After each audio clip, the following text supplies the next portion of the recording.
Manchester United, season 22-23. We're here to review Erik tenhag, and oh my God, what a panel I have. Are you ready? Let's do this. Let's go.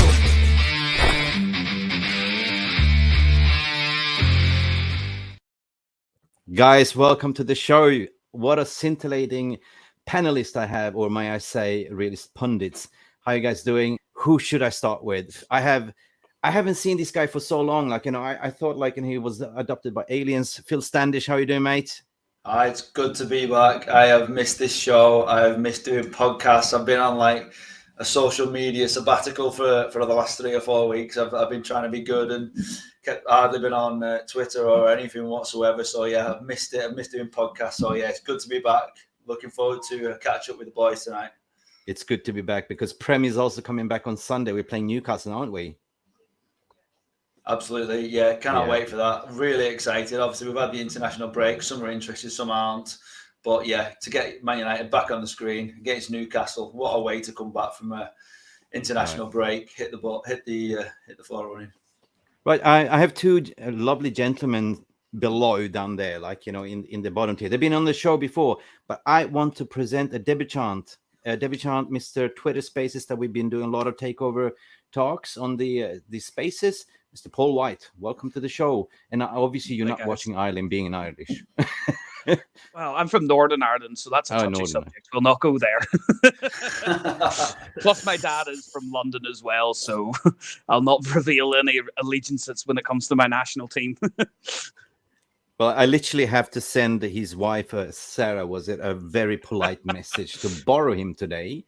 And she said, I actually, what did I say? I said, please, can I borrow Paul for 1 hour and you can have him for the rest of your life? I think she regrets that. Yeah. Welcome to the show, Paul. Also, Kojo, scintillating Kojo. How you doing, my friend? All good? Yeah, all good. Can't complain. I've kind of taken a break from football, from internationals, because I don't waste my time with that stuff. It's club football, United stuff. That's where we're going. So when you shouted me for my United podcast, I was like, yeah, we're back. So yeah, I'm good, man. How you doing? Well, I'm good, thank you, and thank you. I'm like you. I don't watch internationals. I am. I know who's playing today. Ireland, France, Sweden, Azerbaijan. Zlatan is playing. 41 years of age. You will show what Lions is all about. I'm good. I'm counting my chickens. 2 weeks left until I return back to Europe. As you guys know, I've been a digital nomad living here in Thailand, escaping the winter since 1st of December, counting my days, going back home to normal timing. And yeah, I'm good. Just excited that the Premier League is coming back. Obviously excited that we are on the roadmap to potentially win a treble. There's a lot of things that I'm interested and excited about in United, but I don't want to talk about the takeover. There's also another thing. But I want to go to the gentleman at the, let's see, right bottom of the corner, because I haven't seen him for ages. But welcome back, Bryant, Stinson, all the way from USA. How are you doing, sir? Yeah, man, doing well.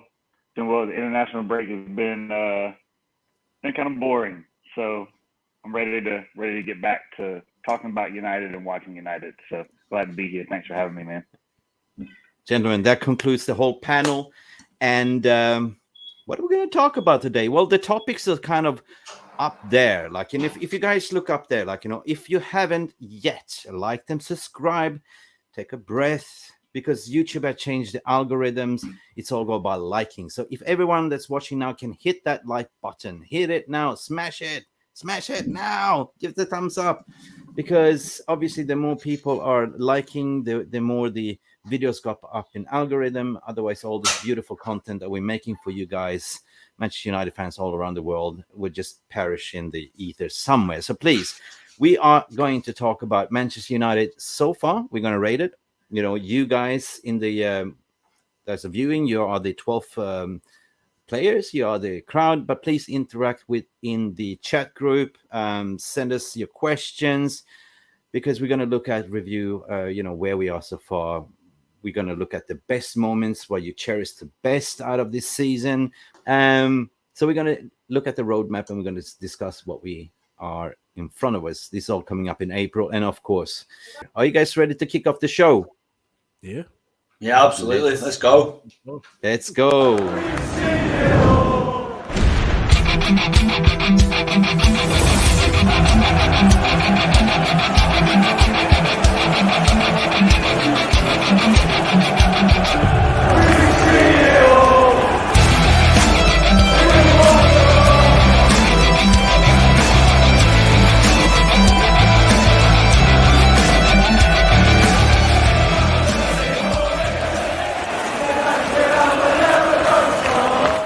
And we are back, and we're back, and it feels good to be back because I've been working really hard today to make these graphics, the intros and everything, and the treble is incoming. Guys, how are we feeling? How are we, if we look at United so far, what would you say has been good and bad? It can be anything, like, anyone, the mic is open, it's yours. Phil, take it away.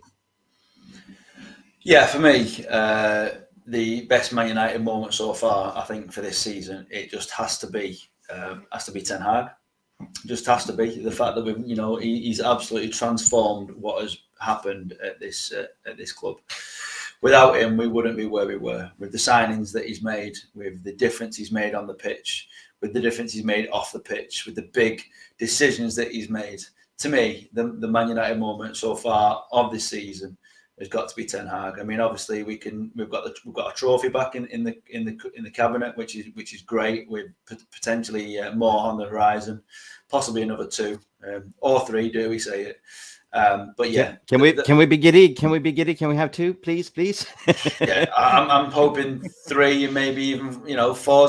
I'm not ruling 4 out yet. I'm just not ruling them out yet. I just think at the end of the day, we've got every opportunity. We're still in competitions. Nothing's written out yet. Nothing's impossible. We've got the chances. We've got players coming back from suspension and from injury. So yeah, let's just see what comes of it. I think you're covering up Kojo with this banner so you can remove it. Yeah, it wasn't a minute ago. He's gone now. Let's go to Kojo. Share your experience and let us know your feelings. I'm happy with the season. I'll give it maybe a 7 out of 10 overall if I'm waiting for a number. I would have given it an 8, but there are 2 very huge losses that I can't get off my mind. I think we know what we're talking about. We're not going to go there.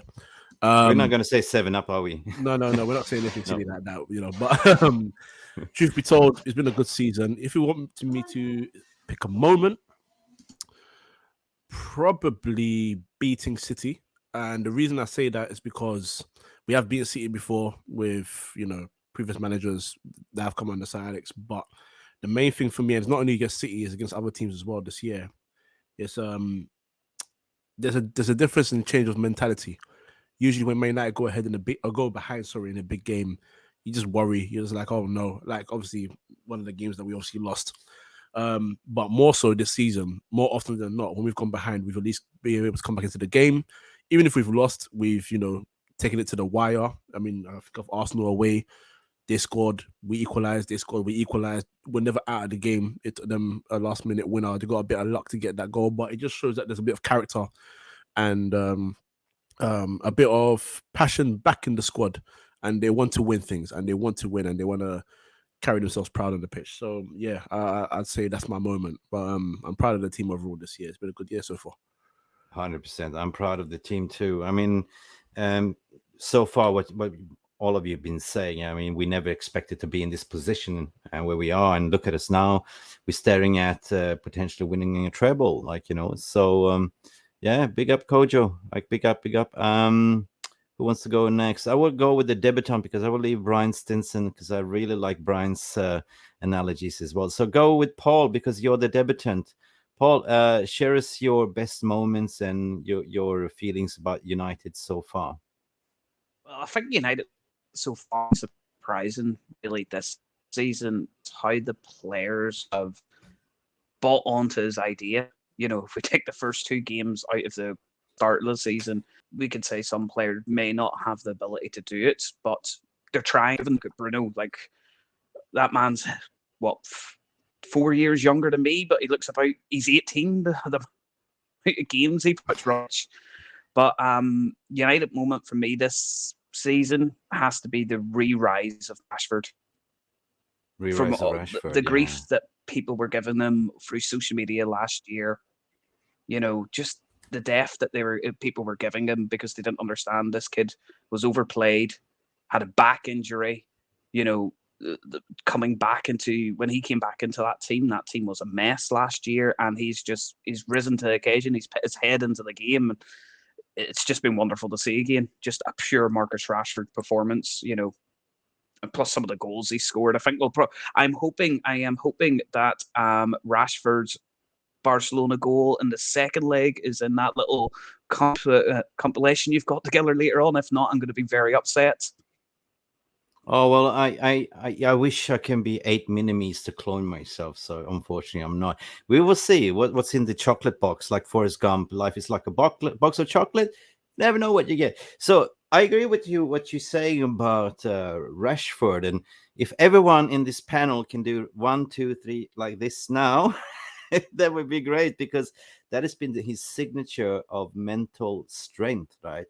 And that kind of sort of symbolize that if you put your mind to anything, you can accomplish. You can be anything that you want. So don't listen what people are telling you. Don't let people tell you you are worthless or anything else. The only one that can stop yourself is you. So big up to Rashford, because I believe he got a lot of stick last season, and like any other human beings, they read social media. I certainly believe they read social media, and it certainly affects them as well. So big up for Rashford as well. Bryant, Stinson, let us know what your thoughts and feelings are. Unmute yourself and take it away, sir. Yeah, man, I'm trying to think. Man, the biggest moment of the season for me, honestly, like it's so much has happened this season. It's really been a classic Manchester United season, which is your typical roller coaster, all the ups and downs, the things that take place throughout the season. Manchester United never make things easy or straightforward. So, especially in recent years. But for me, it could have gone so differently had United not beaten Liverpool right after losing to Brighton and Brentford. It could have gone so differently. The feeling around the club could have been so different if Liverpool would have just come into Old Trafford and absolutely put us to bed. I mean, tenhag everybody would have been throwing tenhag out immediately. People would have had not a whole lot of time for him. And the way that he has adapted, because here's the thing for me, I agree with Phil. My moment for this season is Erik ten Hag. The squad, in my opinion, is not much better than it was last season. I just think we have an absolute baller of a manager. That's really what it is for me. Ten Hag is the guy. Like he has papered over a lot of the cracks this season. He's gotten a lot of things right. He's gotten a lot of things wrong, but he's come in. He's profiled the players.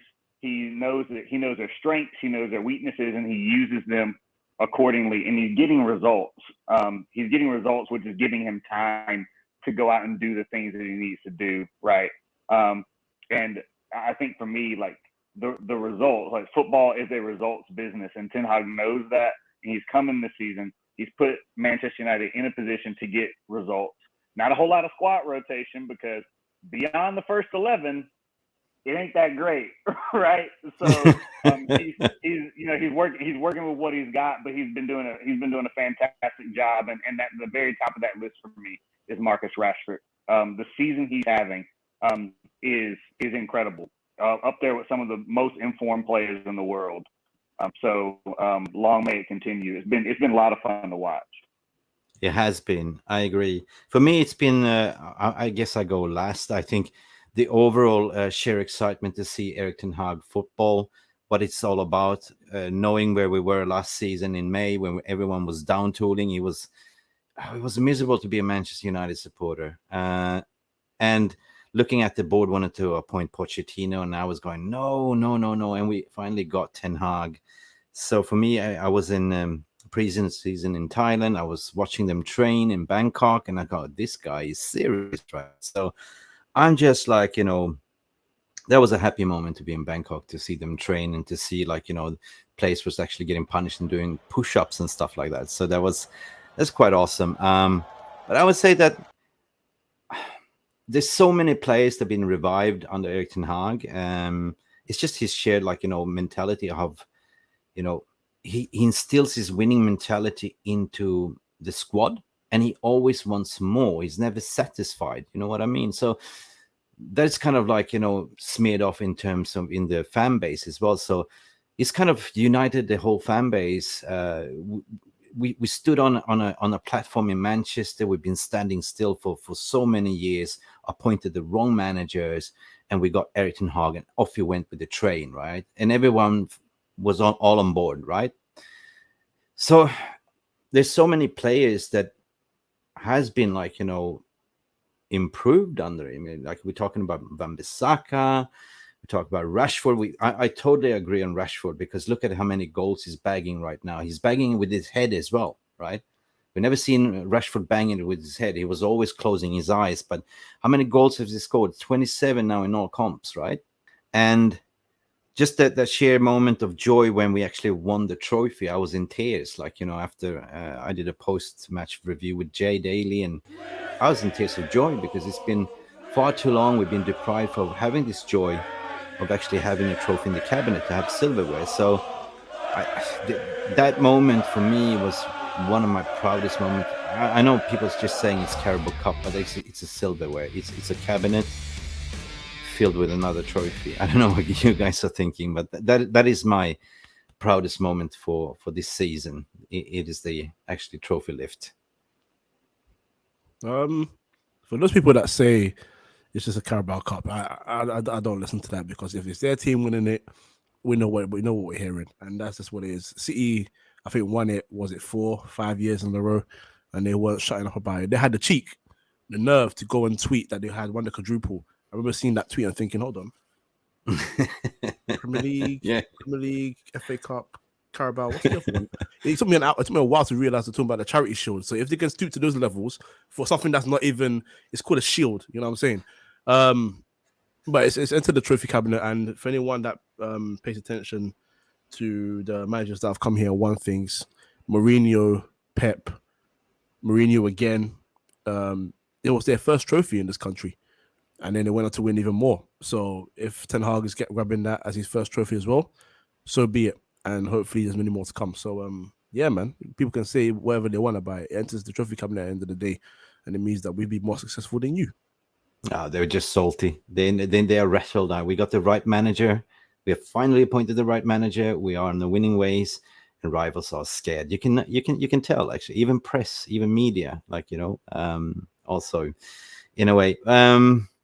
So if we kind of looking ahead, then, like, where we're sitting currently, like, we're speaking a lot about Erik ten Hag's results. I mean, guys, if you look at the Premier League table today, I mean, we are an international break. We're just about to finish. Knowing where we are today, let's take it back 1 year where you were sitting. Would you predict that we would sit on a third and winning a Carabao Cup and being challenging for potential treble this season? I think, to be honest, I think, when you look at where we were, everyone was writing us off, when Liverpool won the lockdown trophy, and there was no one there to celebrate. That was their moment. Obviously, nobody was there for it, but well done to them. But during that time, it was like, oh, this is the best team that the Premier League's ever seen in 20 years. Is this the best Premier League team we've ever seen? And it was just like, oh, you're getting a little bit carried away. Oh, United, that's it. Well, we saw it with Liverpool, and we were gone for years, and United won't be back for another 10, 12, 15 years. They're going to take years to rebuild. And it was like, suddenly Ten Hag came in and went, no, I don't think so. Don't think so. I completely disagree with that. And he obviously made that statement in his first press conference. Can't remember his exact words, but basically it was his version of, we'll knock them back off the perch. And he said that in his opening presser, they're there to be broken. All eras come to an end. That was it. All eras come to an end. Thank you. That was the one. That's exactly the one. And that moment, that was that was a defining moment in the season straight away, where you've seen like the likes of Moisey and Van Gaal, and even Mourinho to some extent. They were all like, oh, well, yeah, we'll do what we can with the team. We'll do what we can. Ten Hag was like, no, I will win. I will win something with this club. I will get this club back to where it belongs. And straight away, that must have drawn fear into the league, because people started to believe again. The players started to believe. People started to listen. Apart from those who were trying to say Conte would have been a better manager. Enough said about that. Conte, where did Conte go? How many people were begging, let's get Conte in? Oh, he's going to be the best manager. He's fantastic. He'll shore up the defence. It's like, yeah, he's now, just took his paycheck to leave, and Levy's not very happy with that, but he's looking to get Nagelsmann in now, isn't he? But tenhag, absolutely the best decision, and yeah, what a manager, fantastic. It's like the Italian that went to Spurs, eh? Bada bing, bada boom, Mickey Blue Eyes, eh? Oh, if I was right, we were supposed to get. They were calling for us to get Conte in. What was it before we got Ragnick in? Wasn't it?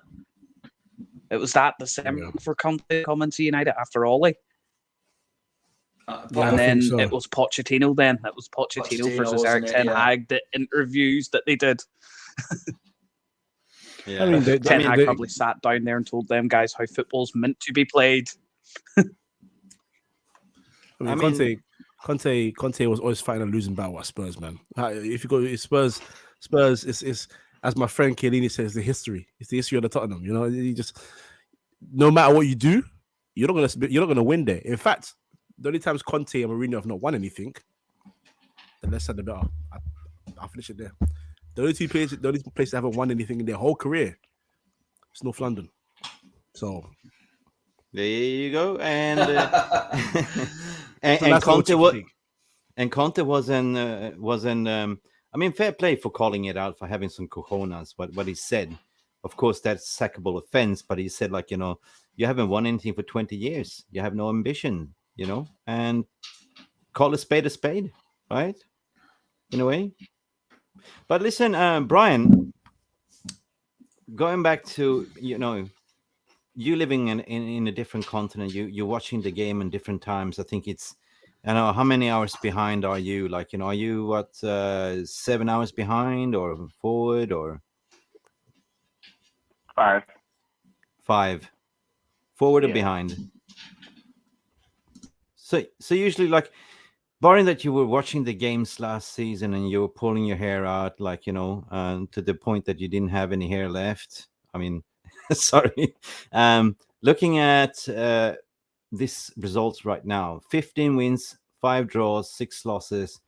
And do you think we have a chance to reach the 80 points tally that we haven't done since Jose Mourinho?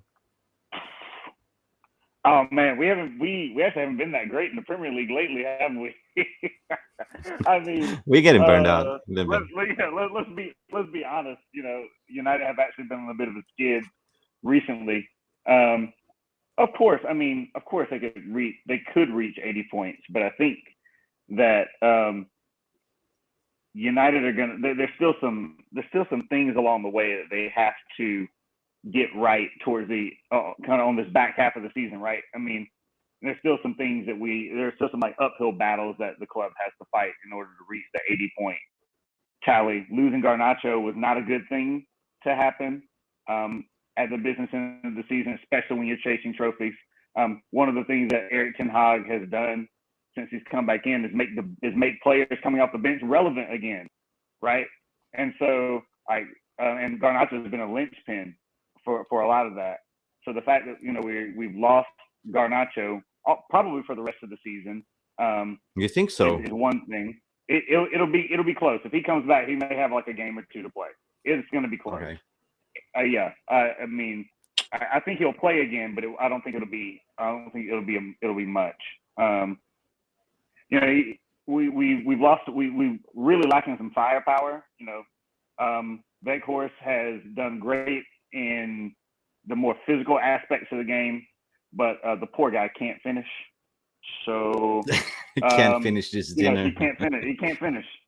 Even when there's no goalkeeper in front of him, he still can't finish. So, you're right. You're invited to the dinner table, but he can't finish the dinner. Yeah, and it is what it is, But there's still some offensive issues that are in the club, right?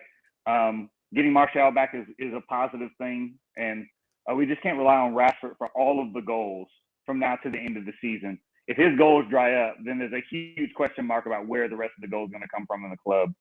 So, and if United don't want to be dragged down deep into a top 4 battle, which, I mean, they really are already in one, their games in hand might save them a little bit, but they don't want to be dragged down deep into a top 4 fight, then they've got to be consistent in the Premier League.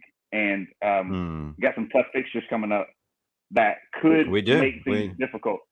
I mean, like Sean Dyche is coming to Old Trafford with Everton, and Sean Dyche loves to take points off of Manchester United at Old Trafford. You know, Sean Dyche. Brentford will be a big one. I mean, like, you know, Brentford are a good side. Newcastle will be a big game. I'm sure they'll be out for revenge.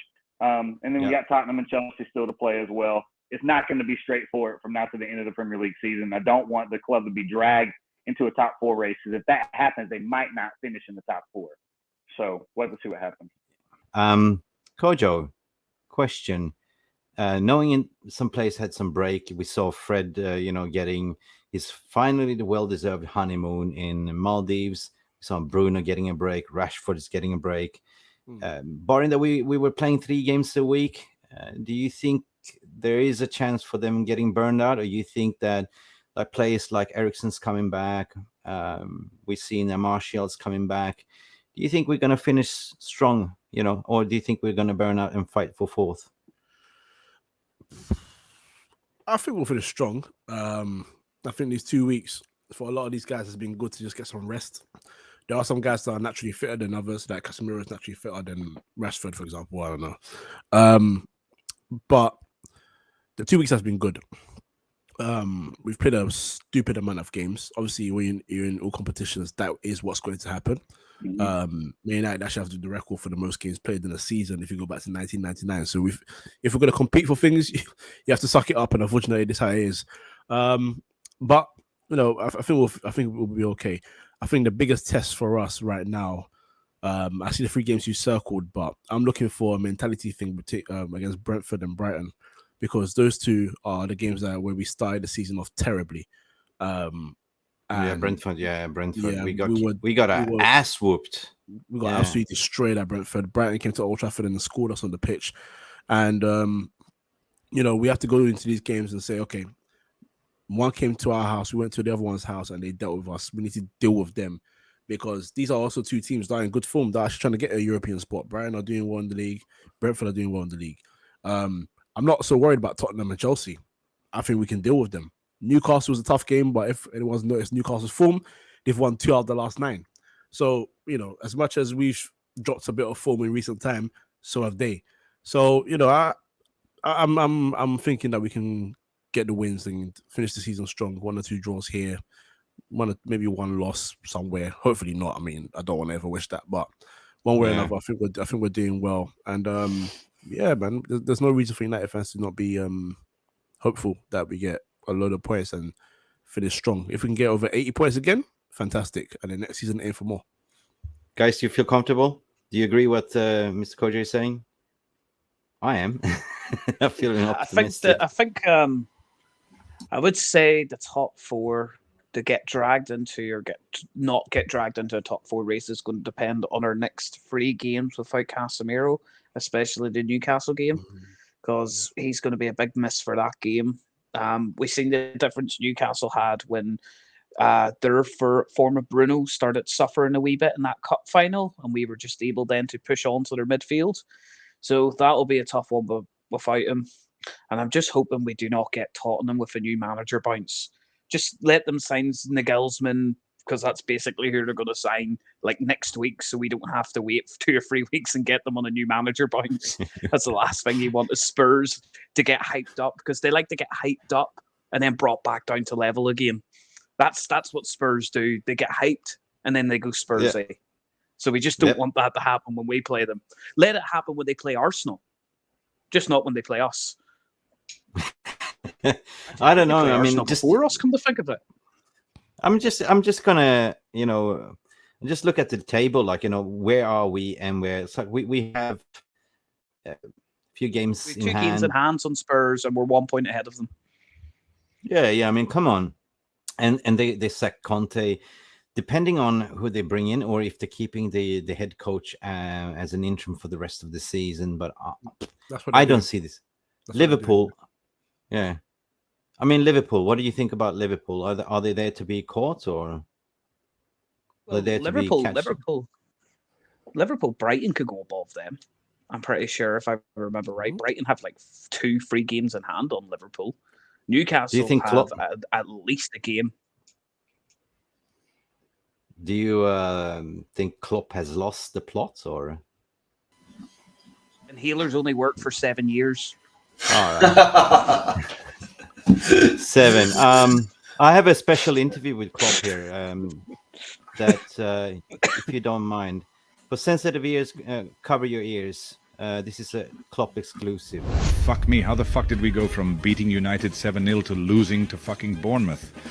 I am convinced that this team is retarded when they play away from home, because what the fuck was that performance? At least we should have got a draw. But Salah had to miss that pen. That pen was more bent than Reece James. Honestly, I am convinced that Fabinho is touching 40. Someone check the man's passport, and honestly, Gakpo is just Joel Matip up front. Van Disney defended like Trent today, because how the fuck did he get done by Ouattara like that? Speaking of Trent, he can't defend for shit. The only reason I play him because he gives the best blowjobs. And now we have to play Real Madrid next away. Fuck me. How did that go? I'm sorry, gents. Cover your ears if there was some swear words, but it's a little bit of banter. It's Monday. We're having a little bit of laugh. We're having a little bit of joke. And enter into the fray. I might even have to clip this video up in different parts because it's so good. Like, I don't know who's going to watch 2 hours of video. Like, yeah, today's DNA. Yeah. But guys, thank you for coming on. Go back, be nice to each other on the socials, be patient. Don't listen to the media spin regarding the takeovers. Take it with a pinch of salt, whatever's coming out. There's an NDA signed out, and hopefully we will have a conclusion who will be the owner of Manchester United. But if we have a punt, if we have a bet, leave that in the comments below. But guys, please like and subscribe. Follow all these beautiful gentlemen that was in the podcast. And guys, see you soon as we play Newcastle over the weekend. This is Mick Ruby, MUFC Realist TV. This is Phil. Kojo disappeared. Thank you, Botswana, Papi, Football Power Hour, Paul, Bryant. Guys, it was a pleasure. See you. Good night. Bye for now. Good night. Thank you so much for stopping by and watching MUFC Realist TV. Don't forget to like and subscribe and follow us on the socials.